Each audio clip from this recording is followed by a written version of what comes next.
Dear viewers, आप सभी का पाथफाइंडर्स बहन एकेडमी पे स्वागत है। I hope you have a great day. आप सभी को पता है कि बहुत महीनों से, इनफैक्ट कई सालों से बहुत लोगों ने ये कहा है कि एस जयशंकर की जो फॉरेन पॉलिसी है वो बहुत ज़्यादा सक्सेसफुल है इंटरनेशनल पॉलिटिक्स में। लेकिन एक जगह जहाँ पे एस जयशंकर की फॉरेन पॉलिसी फेल होती है वो है साउथ एशिया, वो है इंडिया के नेबरहुड में। बहुत सारे अखबारों में भी ये न्यूज़ छपा था कैसे India is losing neighbours one by one. Bangladesh, Nepal, Pakistan, Sri Lanka और बहुत सारे ऐसे एग्जाम्पल्स बहुत लोगों ने दिया है। लेकिन एक बात बहुत लोग भूल जाते हैं कि साउथ एशिया की जो जियो पॉलिटिक्स है, तो साउथ एशिया की जो कंट्रीज़ जो फॉरेन पॉलिसी को इम्प्लीमेंट करती है वो बहुत ज़्यादा साइक्लिकल है। साइक्लिकल इन द सेंस वो बहुत ज़्यादा टर्बुलेंट है, वो बहुत ज़्यादा फ्लेक्सिबल है, वो बहुत ज़्यादा डायनेमिक है। बिकॉज साउथ एशिया में एक सबसे इंपॉर्टेंट चीज़ है, लीडर्स को किसी तरीके से पावर में रहना है। अब वो पावर में रहने के लिए कभी प्रो इंडिया स्टैंड ले लेते हैं, कभी वो प्रो चाइना स्टैंड ले लेते हैं। इसका बेस्ट एग्जांपल आप देख सकते हैं मालदीव्स में। मालदीव्स और इंडिया का रिलेशन अच्छा था, लेकिन मुइज़ू को जस्ट पावर में आना था, तो पावर में आने के लिए उन्होंने इस तरीके के रेटोरिक प्रोपोगंडा को चलाया और उस प्रोपोगंडा के थ्रू वो पावर में आए। और जब वो पावर में आए तो उन्होंने इंडिया के साथ अपने रिलेशन को रिकैलिब्रेट किया। इसलिए जब एस जयशंकर से पूछा गया कि आप ये बताइए कि आपकी फॉरेन पॉलिसी आखिरकार साउथ एशिया में कैसे फेल हो रही है, तो एस जयशंकर ने कहा कि फॉरेन पॉलिसी मेरी साउथ एशिया में फेल नहीं हो रही है। रादर साउथ एशिया में अभी जो समय चल रहा है वो एक तरीके के एक पर्टिकुलर फेज में है। ये समय अपने आप ठीक होगा, ये फेज अपने आप खत्म होगा, ये वापस से इंडिया का जो इन्फ्लुएंस है अपने नेबर्स के ऊपर ये वापस से आ पाएगा। और यही चीज हुआ है कि साउथ एशिया में पिछले कई सालों से एक तरीके का टर्बुलेंस चल रहा था जहां पे इंडिया का इन्फ्लुएंस कम हो रहा था। रिसेंटली आपने देखा बांग्लादेश में किस तरीके का क्राइसिस हुआ, उसके बाद और लोगों ने कहा कि इंडिया की इन्फ्लुएंस तो अब बांग्लादेश से भी खत्म हो गई है। लेकिन अब वापस से चीज़ें सेटल डाउन हो रही है, एक नए फेज में साउथ एशिया की जियोपॉलिटिक्स एंटर कर रही है। और वापस से यहाँ पे ये देखने को मिला है कि चाइना का जो इन्फ्लुएंस पिछले कई सालों से बढ़ा है वो एक तरीके से स्टैग्नेट हो चुका है। और अब इनफैक्ट चाइना के अगेंस्ट बहुत ज़्यादा प्रोटेस्ट और बैकलैश हमारे नेबर्स में देखने को मिला है। और इंडिया का जो इन्फ्लुएंस है हमारे नेबर्स के साथ वो बढ़ा है। वो इसीलिए बढ़ा है because India has always stood for the people. बहुत सारे लोग कमेंट में करते हैं कि हमें बांग्लादेश को मदद करना छोड़ देना चाहिए, हमें इस कंट्री को मदद कर देना छोड़ देना चाहिए। बट ऐसे डिप्लोमेसी नहीं चलता है, because you can not change the geography. आप ज्योग्राफी को कैसे बदल सकते हो? अब क्या हो रहा है बांग्लादेश में, शेख हसीना को छोड़ के भागना पड़ा, ये इंडिया ने थोड़ी ना किया है, ये तो वहाँ के डोमेस्टिक पॉलिटिक्स की वजह से हुआ है। अब इंडिया एक नए रियलिटी से एक्सपोज हो जाता है। तो इंडिया का एज अ कर्तव्य, as a big power, as a rising power, what is the role and responsibility of India? To help the people. So India's foreign policy have always stood for the people. इसीलिए आज चाहे कोई भी leader क्यों ना आ जाए, the people of South Asia, the people of our neighbourhood understands how much important is India. आप देख लीजिए रिसेंटली बांग्लादेश, इंडिया और नेपाल के बीच में जो पावर एग्रीमेंट हुआ कि हमने नेपाल से पावर को बांग्लादेश में जाने का इजाज़त दिया है, डिस्पाइट बांग्लादेश में जिस तरीके से एंटी इंडिया सेंटिमेंट है। और ये जो एंटी इंडिया सेंटिमेंट है बांग्लादेश में, ये ऐसा नहीं कि वहाँ के लोगों के द्वारा आ रहा है, वहाँ के कुछ फैक्शंस हैं, कुछ इस्लामिस्ट पार्टी हैं और मोहम्मद यूनुस और कुछ लोग ऐसे हैं जो इस तरीके से एंटी इंडिया सेंटिमेंट को फैलाना चाहते हैं। बट इन जनरल अगर आप ओपिनियन पोल का डेटा देखोगे, what the people of South Asia thinks, the people of South Asia knows that it is better to be with India, it is better to be along India, because India के पास जो capabilities है that is going to be significant।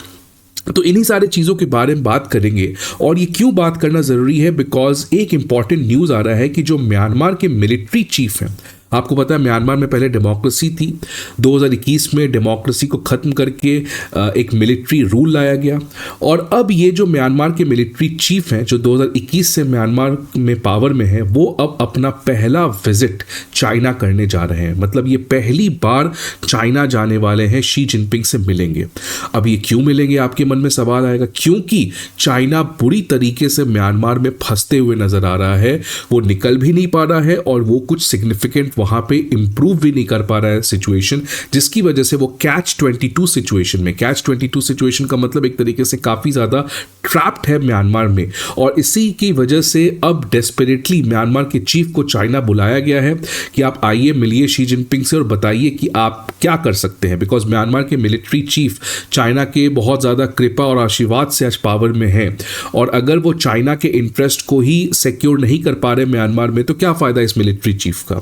इसलिए military chief out of डेस्परेटनेस अब भागे हैं China, और देखते हैं क्या होगा आउटकम। बट इसके बारे में तो आउटकम जब आएगा तब बात करेंगे। बट यहाँ पे थोड़ा सा जियोपॉलिटिकल हम लोग एनालिसिस करने का काम करेंगे। बट पहले आप म्यांमार देख लीजिए मैप, और म्यांमार में एक इंटरेस्टिंग चीज़ आप देखिएगा कि म्यांमार चाइना का जो बाउंड्री है, अगर म्यांमार के नॉर्थ और ईस्ट में देखें तो वो चाइना के साथ बॉर्डर करता है। और ये इसीलिए बता रहे ज़रूरी है बिकॉज आने वाले टाइम में ये पर्टिकुलर हमें इंफॉर्मेशन काम आएगा। अभी आप देखिएगा कैसे। The head of Myanmar's military government has now went on a visit to China. वो ऑलरेडी चाइना के लिए निकल चुके हैं।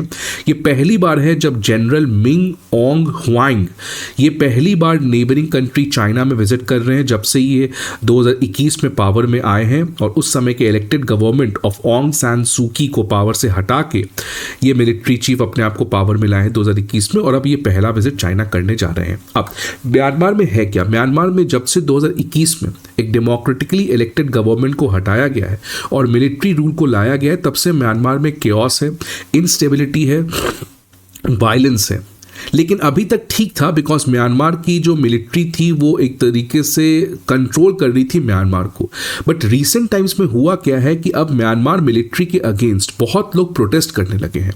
खासकर जो एथनिक माइनॉरिटी ग्रुप्स है वो अब मिलिट्री रूल के अगेंस्ट कॉन्स्टेंटली फाइट कर रही है, मिलिट्री रूल को हटाने का प्रयास कर रही है।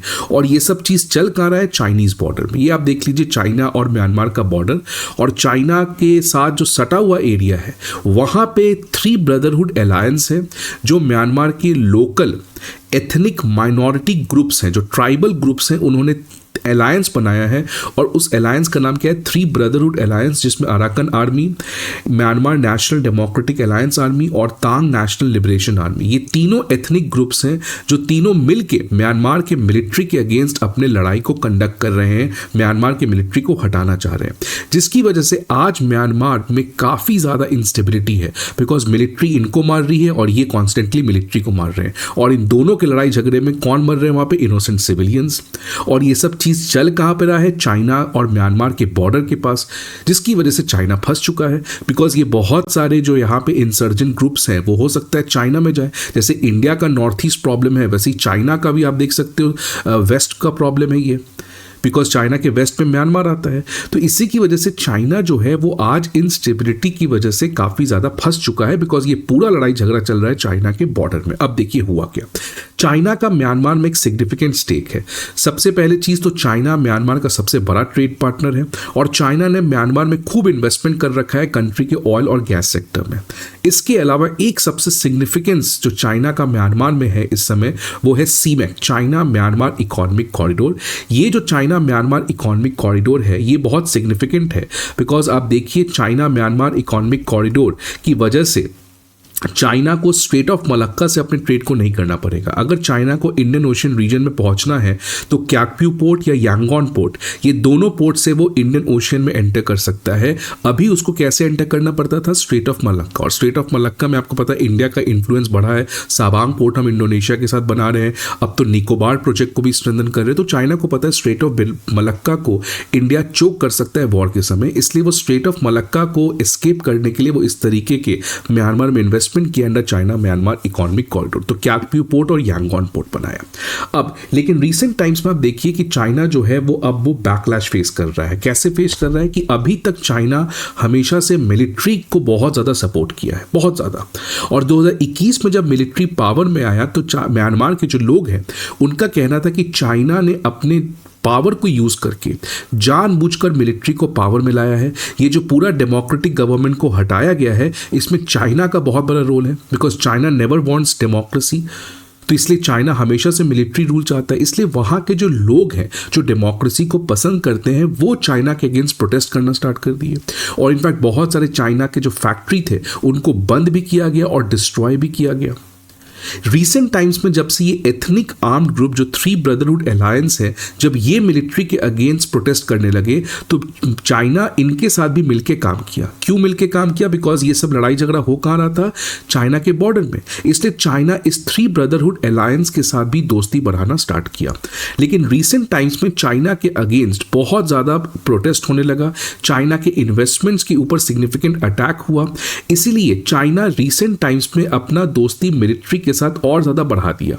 तो बीच में क्या हुआ? चाइना मिलिट्री से दोस्ती को कम किया और इस ethnic armed group three brotherhood alliance के साथ दोस्ती बढ़ाया, primarily to secure its border. लेकिन रिसेंट टाइम्स में क्या हुआ है? चाइना के इन्वेस्टमेंट्स के ऊपर बहुत ज़्यादा अटैक हुआ है, जिसकी वजह से चाइना वापस से अपना बेट मिलिट्री पे खेल रहा है और इसकी वजह से एंटी चाइनीज सेंटिमेंट और बढ़ा है।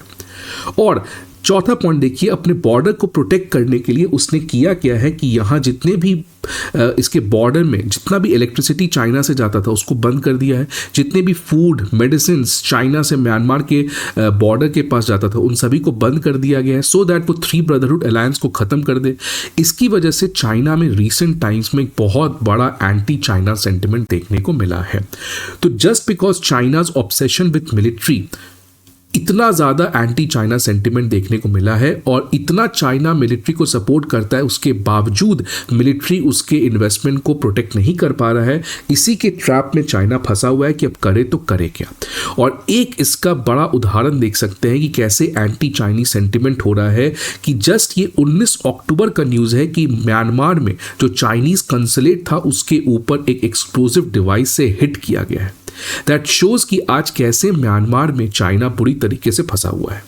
और भी इन चीज़ों के बारे में बात करेंगे, बट एक इन्फॉर्मेशन आपके लिए कि हमारे बैचेस करोल बाग, मुखर्जी नगर, पटना, प्रयागराज इन चारों में स्टार्ट हो चुके हैं at a very very discounted price. Karol Bagh, Mukherjee Nagar, Prayagraj और पटना इन चारों के बैचेस आप देख सकते हैं, यहाँ पर डिटेल मिल जाएंगे आपको। हमारे अनअकैडमी IAS की तरफ से CSAT ऐसे writing course, comprehensive current affairs, full and test series और comprehensive GS course, optional course, ये सारे फैसिलिटीज़ को प्रोवाइड किया जाता है। आप इन्फॉर्मेशन के लिए आकर हमारे ऑफलाइन ब्रांचेस विजिट कर सकते हैं, यानी तो आप हमारे ऐप को डाउनलोड कर सकते हैं। अब देखिए, ये जो चाइना का ट्रैप है म्यांमार में, जिस तरीके से म्यांमार में फंस चुका है, अब समझ नहीं आ रहा है वो मिलिट्री को सपोर्ट करे, एथनिक ग्रुप को सपोर्ट करे, अपने बॉर्डर को कैसे सिक्योर करे, इतना ज़्यादा इन्वेस्टमेंट किया उसको कैसे प्रोटेक्ट करे।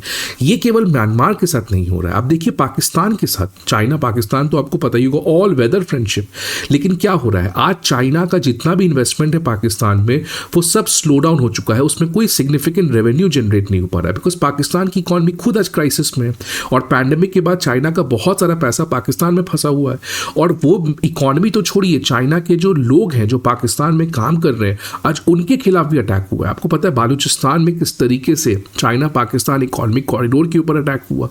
तो चाइना पाकिस्तान के बीच में भी आज एक तरीके से तनाव है, जिस कॉन्टेक्स्ट में 2 दिन पहले जो चाइना के एम्बेसडर है, जो फॉरेन डिप्लोमेट है पाकिस्तान में, उन्होंने कहा पाकिस्तान को कि इस तरीके से आप हमारे सिक्योरिटी को थ्रेटन नहीं कर सकते हैं। तो चाइना पाकिस्तान में भी आज प्रॉब्लम है। दूसरी तरफ मोहम्मद यूनुस देखिए, बहुत लोगों ने कहा कि मोहम्मद यूनुस आए, इंडिया बांग्लादेश का रिलेशन खराब हुआ, लेकिन ये भी तो याद रखना पड़ेगा कि मोहम्मद यूनुस और जो बाइडन की और अमेरिका की बहुत अच्छी दोस्ती है, तो ये बात तो सेटबैक चाइना को भी मिलेगा। तो चाइना का बांग्लादेश में अगेन सिग्निफिकेंट इन्वेस्टमेंट है। और अब जैसे बांग्लादेश इस समय अमेरिका के इन्फ्लुएंस में है, तो ऑल्दो डिस्पाइट सब कुछ इंडिया के लिए तो प्रॉब्लम है ही, लेकिन इससे ज़्यादा बड़ा प्रॉब्लम चाइना के लिए भी है। यहाँ देखिए KP शर्मा ओली, ये KP शर्मा ओली जो हमेशा से प्रो चाइना है, because KP Sharma Oli Marxist party के हैं और इसलिए इनकी पार्टी चाइनीज कम्युनिस्ट पार्टी से काफ़ी ज़्यादा स्ट्रांग है। लेकिन रिसेंट टाइम्स में देखिए, ये पहला फोटो देख सकते हैं आप प्राइम मिनिस्टर मोदी और KP शर्मा ओली की। ये फोटो है इस महीने जो यूनाइटेड नेशन की समिट हुई, दोनों के बीच में काफ़ी बायलैटरल प्रोडक्टिव मीटिंग हुआ। और इनफैक्ट आप सेकेंड न्यूज़ देखिए कि नेपाल ने अब अमेरिका के साथ एग्रीमेंट किया है, जहाँ पे अमेरिका नेपाल में सिग्निफिकेंट इन्वेस्टमेंट करेगा इंफ्रास्ट्रक्चर प्रोजेक्ट्स में, बिकॉज नेपाल अपना चाइनीज इन्वेस्टमेंट से डाइवर्सिफाई करना चाहता है, चाइना के इन्वेस्टमेंट से अपने आप को डीकपल करना चाहता है। तो देखिए KP शर्मा ओली चुनाव के समय कैसे काला पानी का मुद्दा लाए, बॉर्डर डिस्प्यूट का विवाद छेड़े, लेकिन अब जब चुनाव है नहीं, तो अब मोदी जी के साथ वापस से रिकैलिब्रेट कर रहे हैं। और इनफैक्ट कुछ दिन पहले भी आपको मैंने कहा था कि नेपाल किस तरीके से चाइना के बॉर्डर एग्रेशन को भी झेल रहा है बहुत जगह। तो इसलिए आज नेपाल, अब होगा क्या कि जब चुनाव आएगा तो वापस से ये मुद्दा होगा। इसलिए जयशंकर कहते हैं कि हमें वेट करना करना पड़ता है। और आज देखिए वेट करने का नतीजा है कि नेपाल वापस से इंडिया को अप्रोच कर रहा है। इधर देखिए श्रीलंका के नए प्रेसिडेंट हैं AKD अरुणा कुमार दिस्संके, ये भी प्रोबेबली बहुत लोग कहते हैं कि कम्युनिस्ट पार्टी के हैं, चाइना के साथ क्लोज होंगे, ठीक है वो सब सही बात है। लेकिन जब एस जयशंकर और AKD मिले तो AKD ने साफ कहा है कि मेरी धरती मेरी soil will not be use for any activity which hertz the interest of India. अब समय बताएगा कैसे ये चीज़ें होती है, बट अभी तक प्रोबेबली श्रीलंका के साथ भी हमारा रिलेशन काफ़ी अच्छा है, बिकॉज जिस तरीके से इंडिया ने श्रीलंका का मदद किया इस इकोनॉमिक क्राइसिस में, आज अगर आप एक श्रीलंकन से पूछोगे तो Sri Lankan knows that how much India has stood at those difficult time. इसके बाद मालदीव्स देख लीजिए, बेस्ट एग्जांपल, मोहम्मद मुइजू किस तरीके से इंडिया आए और इंडिया ने इनकी सारी गलतियों को माफ़ किया और इनफैक्ट इनको बहुत सिग्निफिकेंट मदद भी किया। अब इससे जो मालदीव्स के लोग हैं वो उनको तो पता है ना कि क्या चल रहा है चीज़ें, भले ये मुइजू वापस से एंटी इंडिया हो जाए but at the end India has supported it, right. तो इस तरीके से इंडिया बाकी सारे कंट्रीज के साथ अपने रिलेशंस में एक रिकैलिब्रेशन देखने को मिला है और कुछ लोगों को छोड़ दे, कुछ पॉलिटिकल पार्टीज को छोड़ दे। So despite leaving all this, एक सिग्निफिकेंट लोग हैं, एक सिग्निफिकेंट पॉलिटिकल फैक्शंस है, सिविल सोसाइटी है जो इंडिया के राइज को सपोर्ट करती है। लेकिन इसके बावजूद इंडिया के सामने 3 डिलेमा है कि सब कुछ अच्छा नहीं है, कुछ प्रॉब्लम अभी भी इंडिया के साथ है, कुछ चैलेंजेस अभी भी इंडिया के पास है साउथ एशिया में। पहला है कि anti India regimes south Asia में बढ़ी है रिसेंट टाइम्स में। कुछ ऐसे सिविल सोसाइटी हैं, पॉलिटिकल फैक्शंस हैं जो एंटी इंडिया कैंपेन को बहुत तेज रेट से चला रहे हैं, बिकॉज जितना ज़्यादा इंडिया आगे बढ़ेगा ये लोग इंडिया को रोकने के लिए और एंटी इंडिया स्लोगनिंग करेंगे। बीजिंग का इन्फ्लुएंस साउथ एशिया में बढ़ा है, नो डाउट, और इन दोनों रीजंस की वजह से, एक तो एंटी इंडिया सेंटिमेंट बढ़ा है और दूसरा बीजिंग का भी इन्फ्लुएंस साउथ एशिया में बढ़ा है। इन दोनों की वजह से इंडिया को हमेशा से साउथ एशिया के ऊपर फोकस करना पड़ेगा और जब तक इंडिया साउथ एशिया पे फोकस करते रहेगा तो वर्ल्ड स्टेज पे फोकस करने में उसको दिक्कतें आएंगी। इसलिए अगर इंडिया को इंटरनेशनल पॉलिटिक्स में रोल प्ले करना है तो उसको पहले अपना नेबरहुड पॉलिटिक्स को सिक्योर करना पड़ेगा। अब व्हाट शुड इंडिया डू? तो Indian diplomacy must be flexible enough to engage multiple actors in each of the neighbouring country. Indian diplomacy को पता है कि ये पॉलिटिकल पार्टी आएगा तो दूसरा जाएगा। इंडियन डिप्लोमेसी का एक सबसे बड़ा शॉर्टफॉल था कि हम एक पॉलिटिकल पार्टी पे बहुत ज़्यादा रिलाई करते हैं। फॉर एग्जाम्पल बांग्लादेश में हमने सारा बेट अवामी लीग पे खेला, हमने BNP के साथ बातचीत नहीं किया। तो ये इंडियन डिप्लोमेसी को थोड़ा सा सही करना चाहिए कि हमें फ्लेक्सिबल होना चाहिए। We should engage with different political parties, because कौन पॉलिटिकल पार्टी कब पावर में आ जाए ये साउथ एशिया में कोई श्योरिटी नहीं, कब हसीना को भागना पड़े वापस से, कब हसीना आके बांग्लादेश में रहे, ये कोई देख नहीं सकता है। शिव शंकर मेनन जो इंडिया के पुराने नेशनल सिक्योरिटी एडवाइजर हैं, उन्होंने कहा है कि we have create a web of dense interdependencies with our neighbour. Interdependencies का मतलब कि आपको पता है यूरोप में किस तरीके से वर्ल्ड वॉर 2 हुआ, फ्रांस जर्मनी दुश्मन थे, लड़ाई हुआ, झगड़ा हुआ, लेकिन आज यूरोप कैसे यूरोप यूनियन की वजह से इतना आगे बढ़ा। वैसे अगर इंडिया को आगे बढ़ना है, इंडिया को आगे बढ़ना है तो हम पाकिस्तान के साथ कंपेयर नहीं कर सकते अपने आप को, हम श्रीलंका के साथ कंपेयर नहीं कर सकते हैं। बट अगर हमें आगे बढ़ना है तो हमें ये इंश्योर करना होगा कि हमारा नेबरहुड सेफ हो, और अगर नेबरहुड सेफ करना है तो हमें इकोनॉमिक इंटीग्रेशन करना होगा। जब इंडिया की इकोनॉमी पाकिस्तान पे कुछ हद तक निर्भर करेगी और पाकिस्तान की इकोनॉमी बहुत हद तक इंडिया पे निर्भर करेगी, तभी समझ में आएगा पॉलिटिशियंस को कि इस तरीके से इकोनॉमिकली इंटीग्रेट करके हम आगे बढ़ सकते हैं। इसका बेस्ट एग्जांपल है यूरोप यूनियन। इसलिए I am not saying for Pakistan Sri Lanka, I am saying for India. अगर इंडिया को आगे बढ़ना है तो थोड़ा सा इन चीज़ों को ठीक करना पड़ेगा और वो इंडिया ही कर सकता है, because India is the largest power in this particular सब कॉन्टिनेंट। आपके क्या व्यू है आप जरूर कमेंट बॉक्स में बताएं। आई होप आपको ये वीडियो अच्छा लगे। See you again in the next video. Till then goodbye, thanks.